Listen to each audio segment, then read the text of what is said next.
Hello, everyone. It's Shane Kanto, your Wasteland Reviewer. Welcome to Lost in the Wasteland, my weekly interview show where I get to spend some time learning about somebody else's perspective on movies. And this week, for the second time, from League of Cinephiles and Filmstagram in general, Tyler, thank you so much for joining me.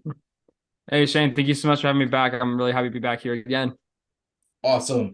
We'll be talking some movies, but before we get to that, we love shameless plugs here. So would you like to shamelessly plug anything before we get started? You know it. Yeah, so you can find me on Instagram at Tyler Banark Reviews Movies. I am about 35 followers away from reaching 1,000, and so I would love to get that very, very soon. You can also check me out on Letterboxd at Ty Banark Movies. Ty Banark spelled Tybanark. And of course, check out the League of Cinephiles on Instagram and YouTube, along with the Critic Circle on Instagram as well. And I definitely see all your stuff popping up on my feed. Already a follower, definitely worth it. Go do it. I actually just cracked 1,000 followers on Instagram, and I wasn't even paying attention. Like my Yeah, coworker looked up my Instagram page and saw that it was at 999 and yeah. texted me a picture of it. He's like, 1,000. And I'm like, I didn't even see that coming. I hadn't paid attention to it in a week, at least like a few weeks, a month or something like that. And just like, boom, popped up there.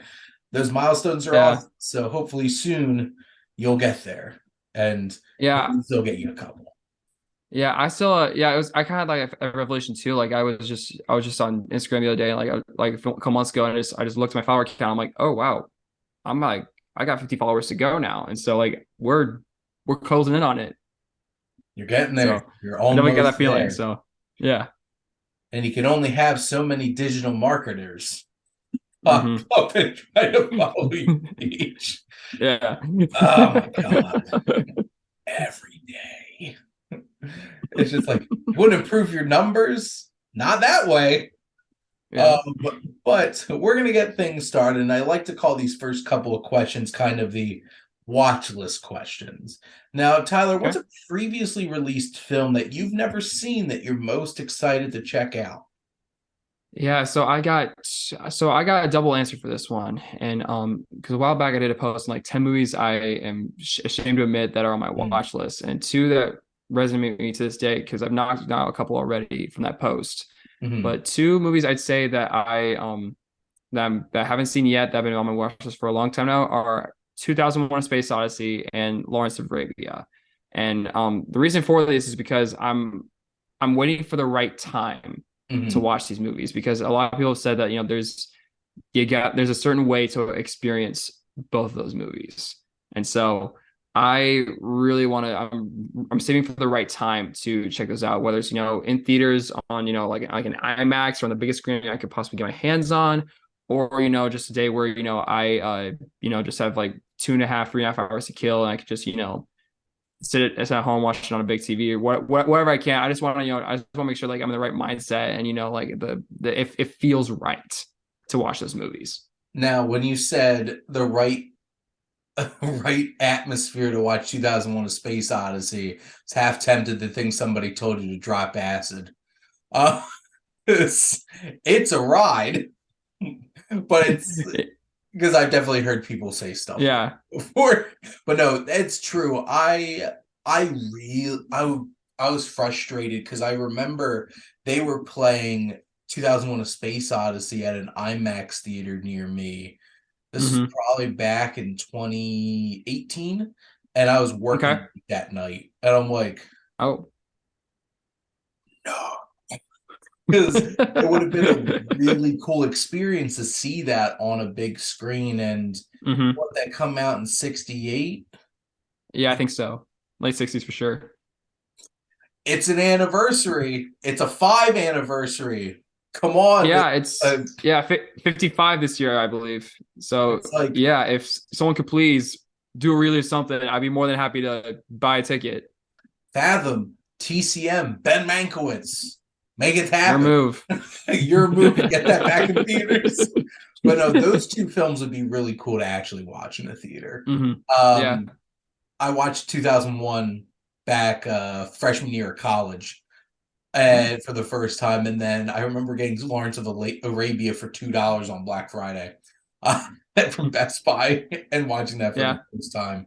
But they're definitely epic and would be an Hmm. amazing thing to watch on a big screen for the first time.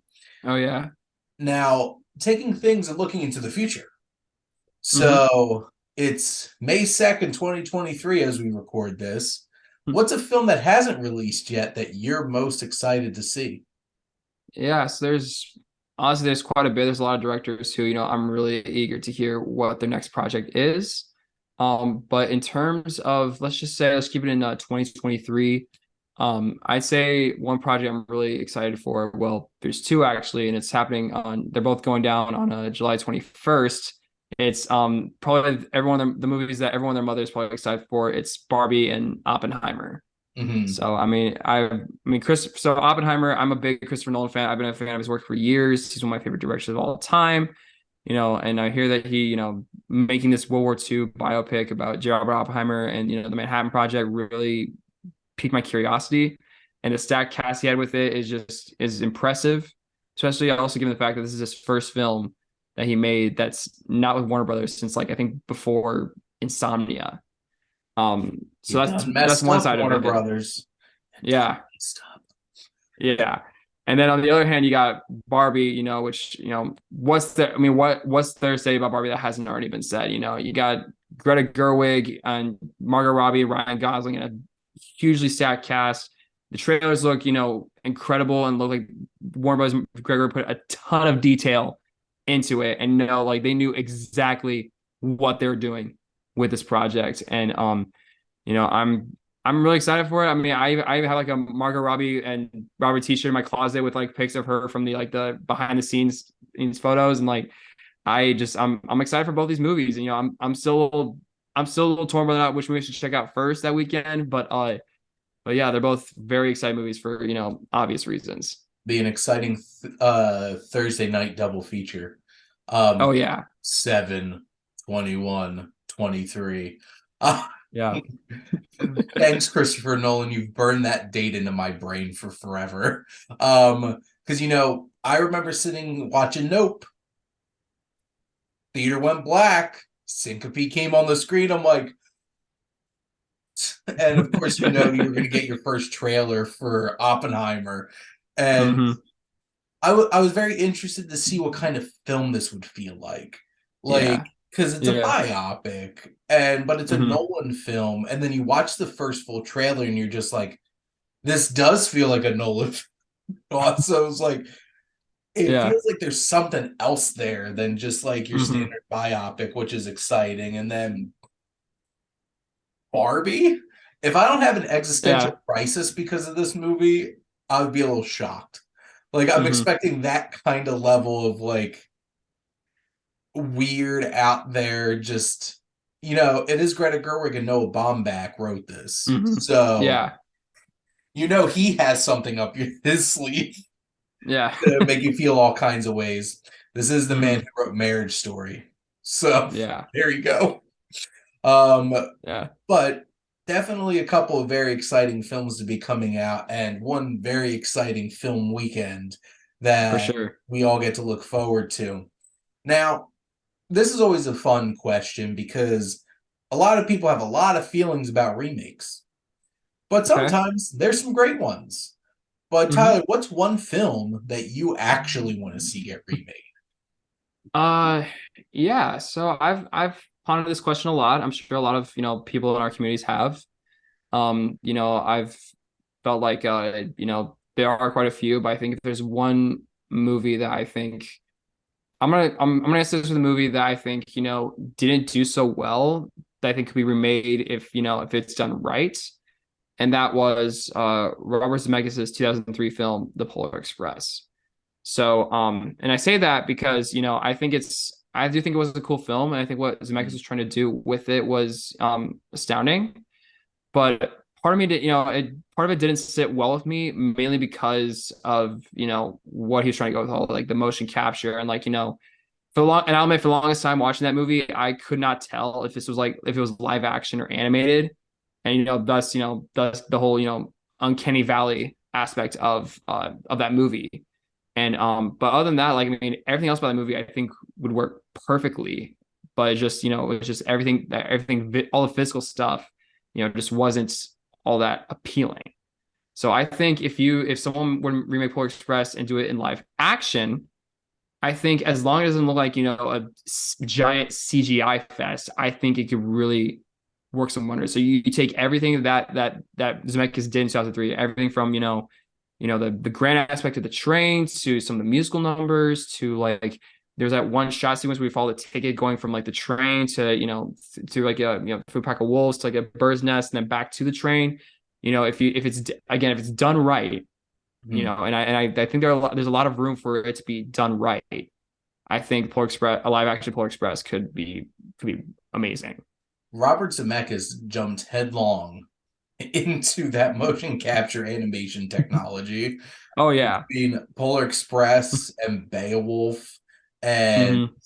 A Christmas Carol and even Yeah. Welcome to Marwin and all Yeah. that going. It's just like really wanted to make that happen. Tried Yeah. real hard. And Yeah. like I don't have the big attachment to that movie that a lot of people do for like the holidays and stuff like that. Hmm. But it Yeah. is a beloved book. And Oh yeah, the book is fantastic. Like I remember reading that book when I was a kid, and mm, I thought it was just as magical as the movie was. But and I think the way it was, like they went more in depth into it for the movie and giving it more of a concrete story for the big screen. I think it had you know the right motives, the right intentions for it. But again, it's just like what I'm looking at, is not sitting well with me, but everything else on paper, I'm on board with. I'm all in for. my main question is, do we bring Tom Hanks back? um, I think he could honestly he could still have it as the conductor for sure. Because I know he played like he did a ton of roles for that movie. Like I know he did that, he did the hobo. Yeah. He did like some like the motion capture movement for a lot of the characters too. But Hmm. I think if there's one role he should come back for if he had to come back for one, if he would bring back for one role for the Polar Express, I'd say he should come back to play the conductor for sure. Get that mustache ready, Tom Hanks. Now, I know the first time around when I do these interviews, I ask what's your earliest memory of going to the movies. But I also like to ask what's your fondest memory of going to Ooh, the movies? okay. Well, I have a lot of fond memories, whether it's, going to see a movie with my dad, he's not a big movie buff like I am, but he loves watching movies. Mhm. To like, going to see, a Friday movie with my friends growing up in middle school and high school.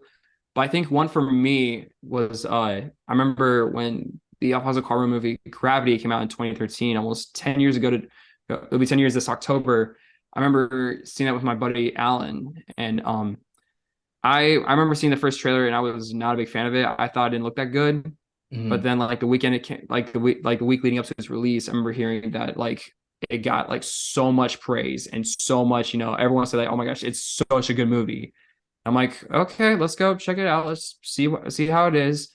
And we saw it and it was incredible. It was like the first time like I went into a movie having first movie I can recall having very little expectations going into it, and then walking out of it being like, that was amazing, and feeling like that genuine like love for going to the movies for sure. I And it can was definitely like in the only, hype of like 3D as well. So like I mean yeah. I don't remember I don't remember if I saw it in 3D or not when I saw it in theaters, but like it definitely like from a 3D aspect it was definitely incredible. I cannot imagine what that would have felt like watching that in an actual theater for the first time. I didn't see Gravity in a theater, but like watching it's Mm, like also it's crazy thing about that's 10 years old. But yeah. being able to like get whisked away into space and feel like you're up there and Yeah. all that Sandra Bullock heavy breathing and Hmm. screaming and yelling. But like it's one of those kinds of things where it's just like that is just one of the most impressive feats of special effects. Hmm. And you know, I think a lot of people because did that Did that or 12 Years a Slave win Best Picture? 12 Years a Slave won Best Picture, but I know Uh, Gravity had the most nominations that night and the most wins, yeah, because I but it know did not. Alfonso Cuarón won Best Director for it. Yeah, he won Best Director. Mhm. Which is impressive. Yeah, Uh, definitely deserving. it didn't make me lose faith in humanity, quite like 12 Years a Slave did. But Yeah, yeah. what an interesting combination. But that must have been a really awesome thing to see in a theater. Oh yeah. But you actually alluded to this next question a bit as you talk about expectations. But what is a film that you just blew your expectations out of the water? Yeah, so I'll say something other than Gravity this time around. I'll say let's see here. This is a tricky one because I know there have been a lot of times where I have had my expectations exceeded.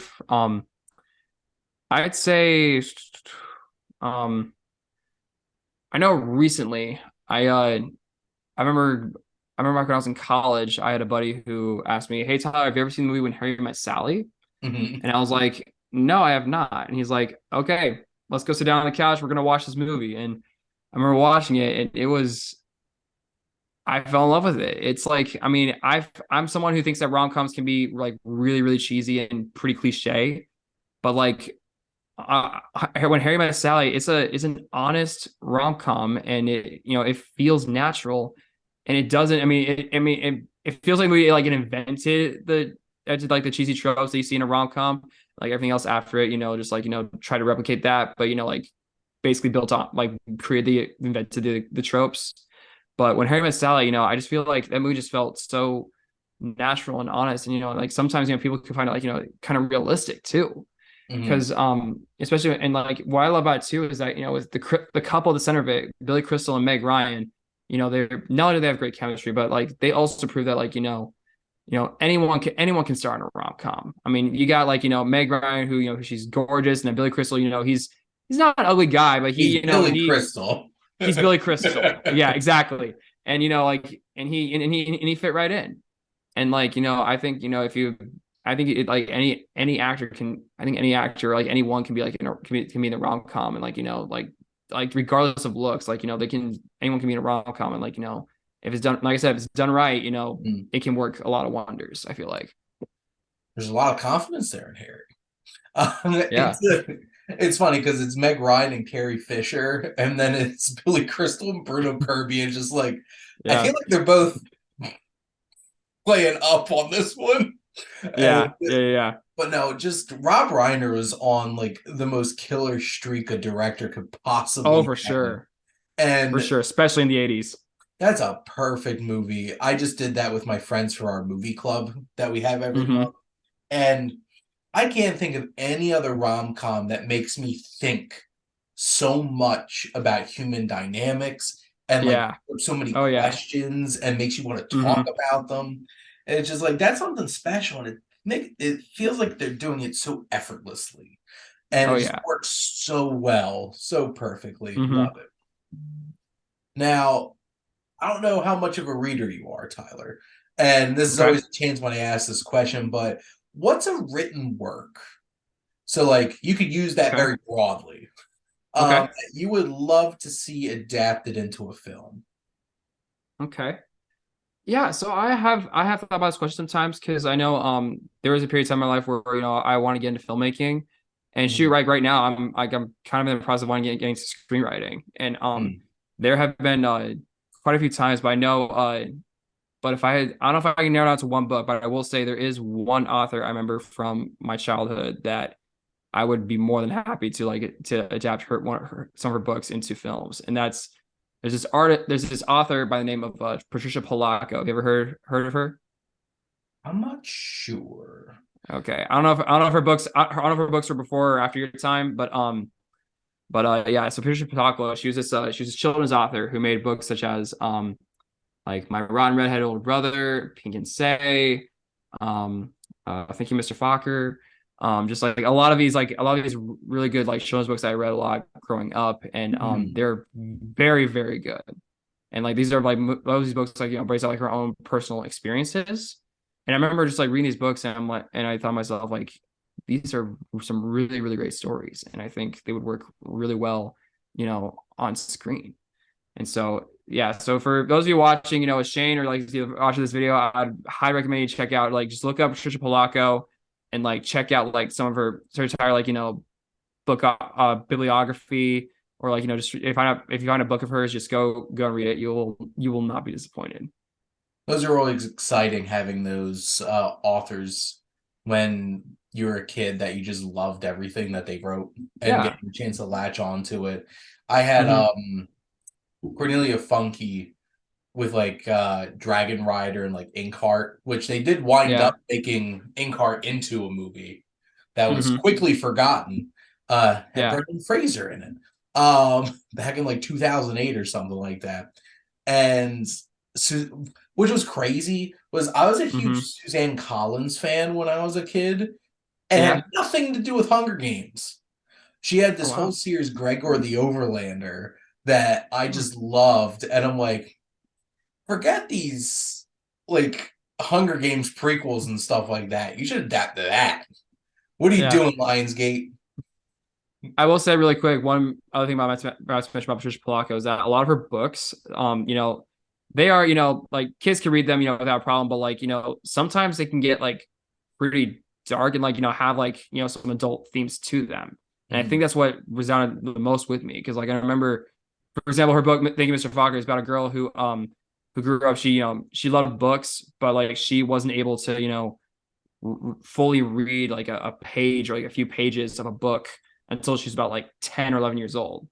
And like, growing up, like she kind of had it rough, she had to deal with that. On top of that, she had a really close relationship with her grandmother, and she died at a very vital point in this little girl's life. And it really, and it's again like it's just an honest movie that talks about like what it's like for a kid, when they growing up, they someone who they're very close to die, especially when someone like their grandmother, their grandpa, or like some other relative they're really close to. And I admire that about Patricia Polacco a lot.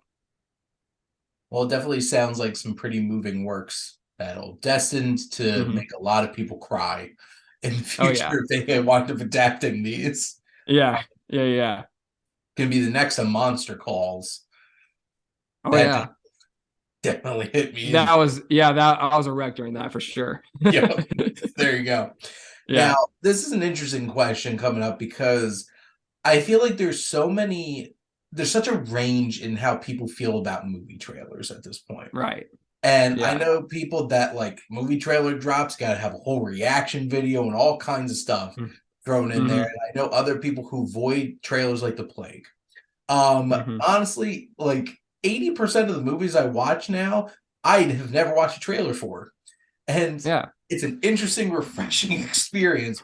But the point of the question is, Tyler, what's your favorite movie trailer? So one easily comes to mind. This was a no question for me, and I gotta say my favorite movie trailer of all time is for The Social Network, and one in particular. I don't know if you know what I'm talking about, but there's a trailer for The Social Network where they have like some children's choir singing doing a cover of Creep by Radiohead, Mhm. and it's used really really well, and like with like the fast paced editing and dialogue that movie has, like it transcends into the trailer with that music playing in the background. It's absolutely soulful and gorgeous, and like it really like captures, you know like it gives like it captures like that small glimpse of intensity people will get going into it, only Mhm. to get like what the social network come to know would come to know. And I think it's a great culmination of what that movie is. And like it doesn't spoil too much, I think, or like it doesn't spoil little, it spoils little to nothing at all. And it's just that always, I always find myself going back and watching that trailer and just being as amazed by it as I was like when I first watched it. This is very interesting timing that you brought this up because Hmm. I'm going to shamelessly plug the my favorite podcast, like by far, no offense to myself or all of my friends that make podcasts, Yeah. is the Cinephiles with Steve Morris and John Roca. And Hmm. they've been doing this for like 5, 6 years, I think, at this point. And they take the richest deep dives into film, and they're in the middle of doing a series of episodes on the Social Network. And they have Hmm. like movie Scott Mance on doing these episodes too. And they were talking about the trailers. And like Yeah. at like the beginning of like the first episode, they just last week they released the second episode. They keep joking there's going to be like 8 episodes just on the Social Network because like there's just so much to talk about. And honestly, Yeah. the pace they're going, it might actually be 8 episodes. But like them talking about those trailers and just the buzz, Hmm. just the spark that that film captured, and if you could use a Radiohead song effectively in a trailer, you get people's attention. So Yeah. that always works too. And Social Network, I know a lot of people who would argue it's the best film of like even like the 21st century. And it's Yeah. very interesting because like in these episodes, Scott Mans confirmed he was interviewing Aaron Sorkin and Hmm. got him to confirm that he was trying to make Citizen Kane for the 21st century, and it really is. Like, Yeah.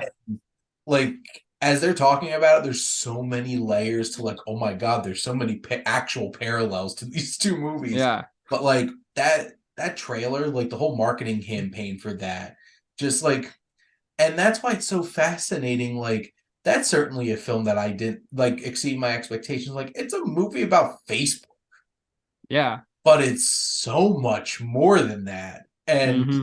it's like the Social Network's like the main reason why movies like Blackberry that's coming out in a couple weeks Yeah. even work, to be Hmm. honest, and Yeah. why I can get excited about it. Because like, why the hell would I get excited about a movie about Blackberry? Because the Social Network gave us all hope that like Hmm. basically you can make a movie about anything at this point. Um, Yeah. but this is actually a nice segue into my next two questions because you bring up how much that music meant to that trailer. Now, and this is actually great because what's your favorite use of like an actual song in a movie? Okay. Um, so in a movie, so my favorite needle drop. Ooh.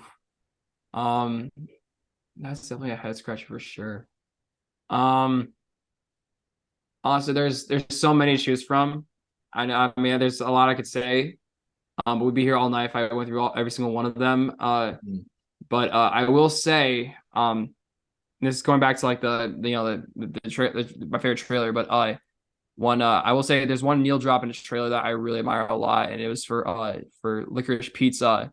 The trailer for that, using David Bowie's Life on Mars, was really really fitting and really really cool. Um, so I'll say that one. Um, I think the whole entire soundtrack for Baby Driver was all it could also be great as well. Mm. I think another one would be for the okay, this is my official answer. So the opening credit sequence for Drive when they play Night Call by Kavinsky. That was a great needle drop right there. I will That say. whole like that whole entire atmosphere of that film is set by that song, and then Oh, for sure. Yeah, like real human being and everything, just the music in that movie, and like Night Call became such a thing because yeah. Drive, and that was perfect. Hmm.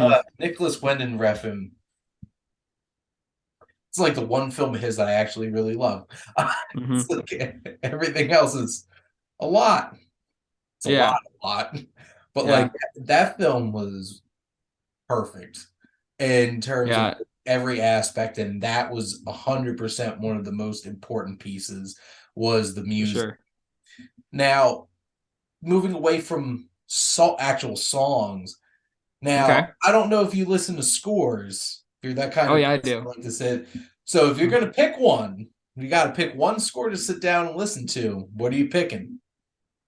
So I'll say I'll go with the movie that I labeled to be one of my favorite scores of all time, and it's a movie that I think is very it's a score for a movie that I think is very underrated.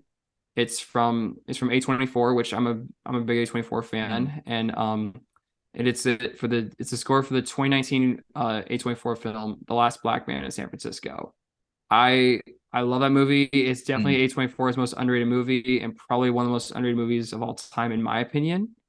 But what I love most about it is Emil Mosseri's score. It's so like, gorgeous and Mhm. soulful and easy to listen to, and like it kind of almost captures like that uh like twilightness of that city.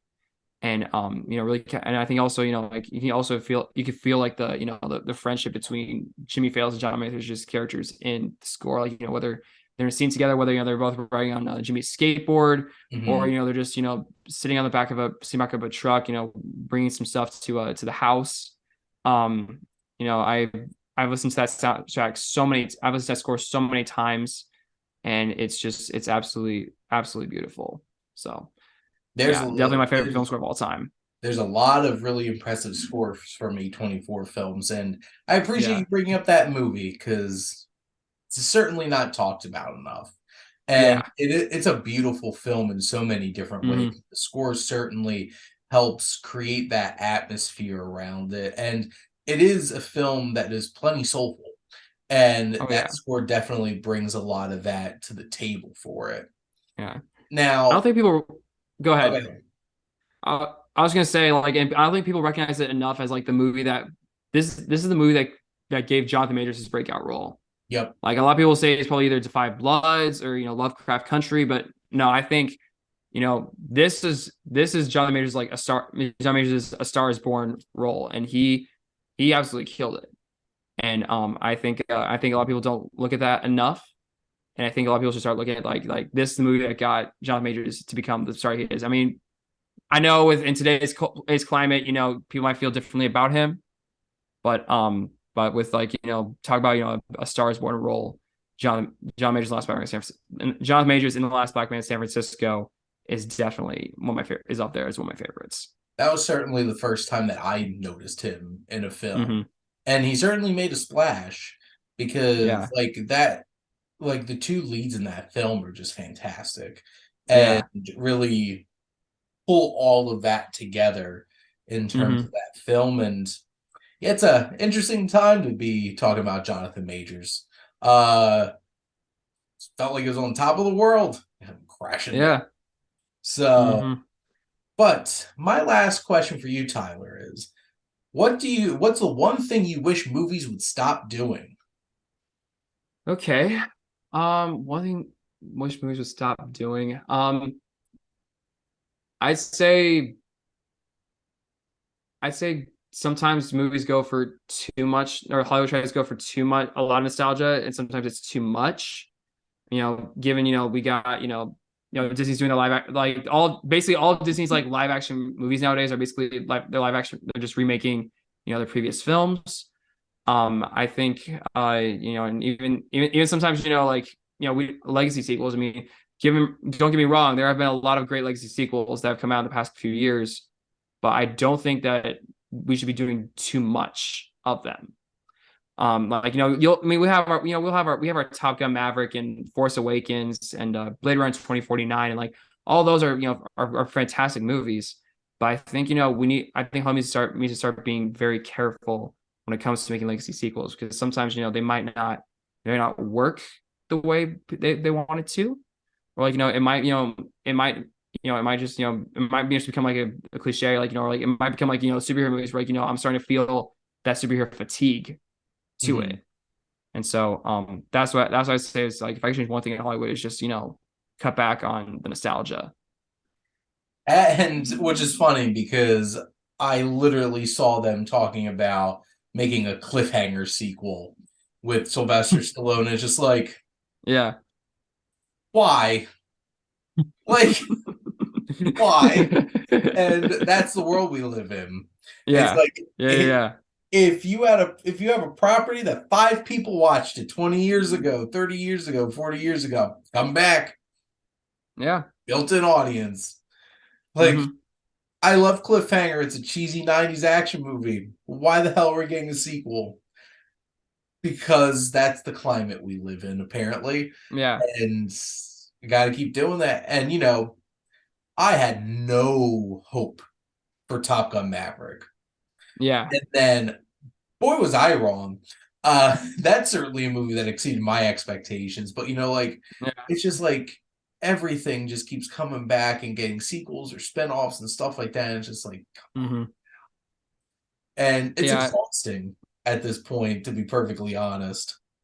Yeah, especially when you got like media conglomerates who are just like, they're taking such beloved franchises and just milking them with, a lot of movies and spin-off shows, whether it's, Disney with Star Wars or you got Warner Brothers trying to, do stuff with Game of Thrones or, Amazon trying to do stuff with Or more stuff with Lord of remaking the Harry Rings. Potter Yeah, already. exactly. Exactly. It's like it's stuff like that, like, you know, I get like it's IP and all like you want to bring back nostalgia, but like just don't and like and like you're gonna milk it and Fantastic like Beasts is the perfect example of like you poorly trying to milk an yeah, IP and then just saying, exactly. like, I have no idea what the hell you're doing. But Hmm. the one franchise I want a bunch of spin-offs for haven't gotten yet, but it looks like we will be because I want all the John Wick spin-offs. All of them. That's like the Yeah, one no, thing that I actually want to see. I'm like, I want to see that character in a movie. I want that character in a movie. And it's just yeah, like slowly starting. It's just like yeah. if it was anybody else besides Lionsgate, they would Hmm. have had like 50 spin-offs already.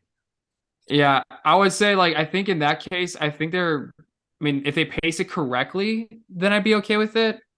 But I would say like the way John Chapter 4 ended, like I mean, I think we've ended the story on John Wick, but now I think we can start exploring the world a little bit Mhm. more. Yep. But again, like slowly pace it out. Like I know we're already getting like later this fall, like Peacock's dropping the Continental and like dropping like like the origin story of that hotel. Which Then we're they've getting been a spin up. doing, that's been in development since like John Wick Chapter 2. So like they've Huh.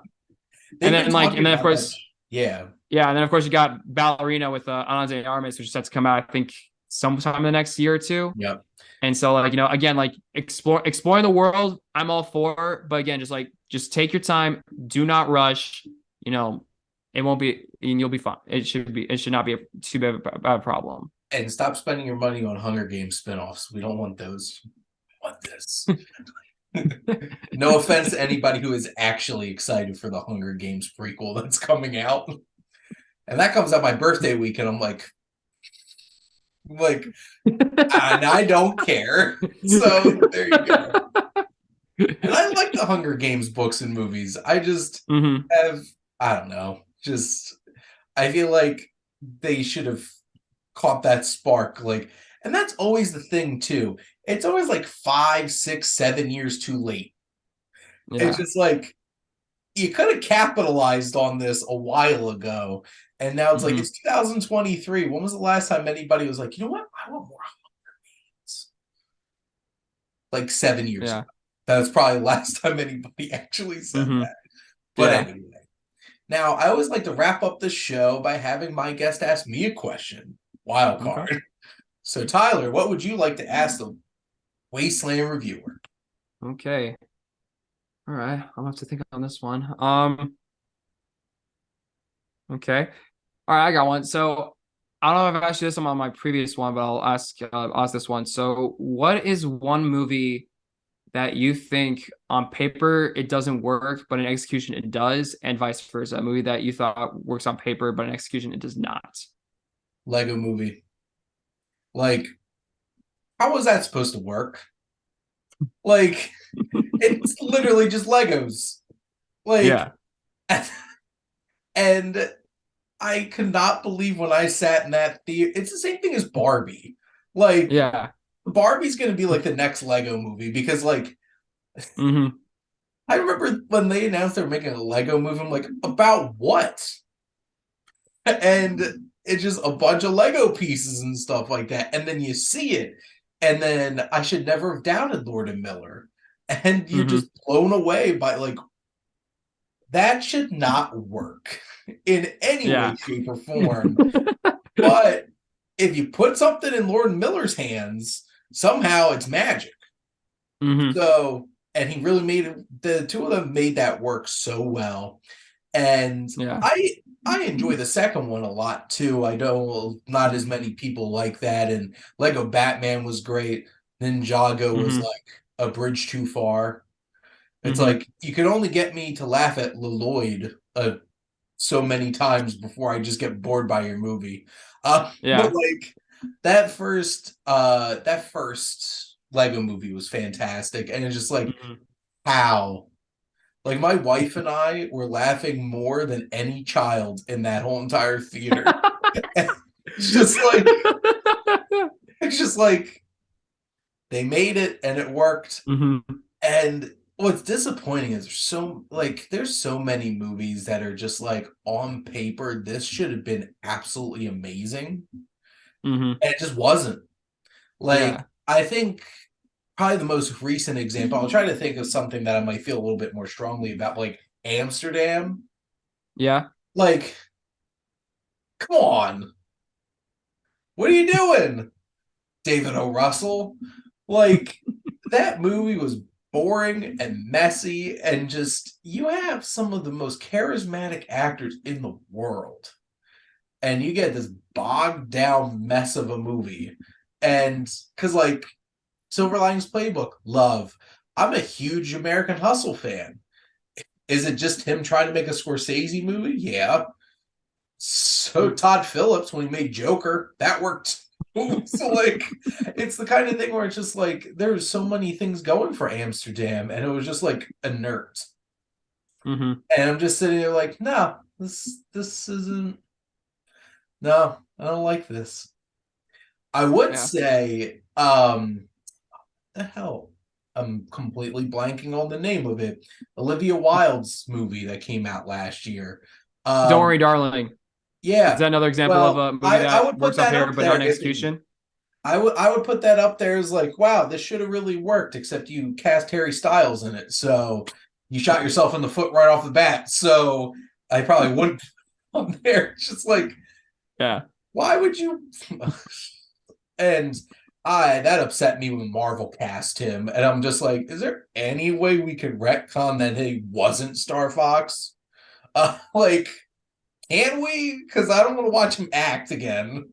I can't handle it. I I mean, honestly, I didn't mind him in Dunkirk, and then like I saw My Policeman, and like Fair. I feel like okay, he he could be good, but I think he just needs a little bit more work or practice under his belt. And then yeah, don't worry, darling, he wasn't the best performance in that movie, and like again, My Policeman, could be good, but just needs some more work. Yeah, I felt like every scene that he was trying to be emotional in My Policeman, I'm just like, I don't buy you. And like, there's other Yeah, actors in this movie that are so much better than you, and it's yeah, very apparent. And that took me out of that movie quite a bit. Um, that whole movie especially, felt like a soap opera. Honestly, My Policeman. yeah. I'm Yeah. trying to think like other films where it's just like had it all on paper, just Hmm. didn't work. And oh, you know what? So this is a movie. Was it? I forget what the name of it is, but I remember I got so excited for this movie, and I want to get the exact title right. And it's actually kind of a travesty because it's the last movie of an extremely beloved actor. Okay, Absolutely Anything came out in 2015. Okay. The idea is a group of aliens come to float above Earth, and they're like, let's experiment with these humans. And they give one human being all powerful, just could create anything and make anything happen. Hmm. These aliens are voiced by the members of Monty Python. Yeah. And this is starring Simon Pegg. And this is one of Robin Williams' last movies. And somehow this was Mm. a steaming pile of crap. And directed by Terry Jones of Monty Python. And I just, this movie makes me so sad. I'm just like, You finally got another Terry Jones movie. Finally got Monty Python all back together, minus Graham Chapman. And nope, Yeah. nope. Just this was like the most half-hearted BS attempt at making a movie, and it's just sad. And it's like 85 minutes. Like a movie like this being 85 minutes is just like you didn't even try. You just Yeah. plop something out. So on Yeah. paper, seemed like a great idea. Didn't turn out Hmm. very well. But that was a Yeah. good question. So thank you. Thank you. You're welcome. Now, Tyler, thank you so much for coming on Lost in the Wasteland. Thank you for having me on here. And thank all of you out there for always tuning in and supporting your Wasteland Reviewer.